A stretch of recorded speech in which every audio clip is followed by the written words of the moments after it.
The devil wanted us to be greedy. Lumapit yung devil sa first parents natin in the presence of Adam and Eve. Sabi ng devil, using my language now, huwag kayong maniwala sa Panginoon na maghihirap ka, magiging miserable ang buhay mo kung kumain ka sa prutas na yan. In fact, the truth is, kung kumain ka sa prutas na yan, you will become as powerful as God.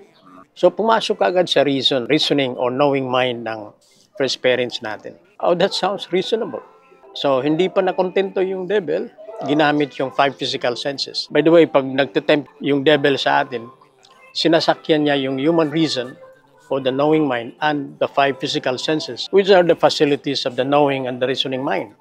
So, hindi pa nakontento yung devil using the reason. The devil used the 5 physical senses. Sabi ng devil, hindi ka naniniwala. Look at the fruit.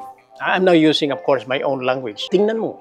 Looks delicious. So, ginamit ng devil yung sense of sight. Hindi pa nakontento, hawakan mo, sense of touch.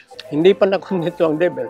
Kung hindi ka naniniwala, tikman mo, masarap yan. Using my own language now. So, aside from the fact that ang sinabi ko kanina, when the devil deceives us, or tempts us, or brings us to sinfulness, ang pinaglalaruan ng devil, ang binibiktima niya ay yung reasoning and knowing mind and the 5 physical senses na facility ng knowing at saka reasoning mind because we cannot know and we cannot reason out the help of these 5 physical senses. But then, ipapasok natin yung ibig sabihin ng greediness. That was a blatant display or manifestation of the greedy heart ng human beings, even the first 2 human beings on earth. Hindi sila nakontento that they had everything that they need. They still wanted to become like God. And that is greediness.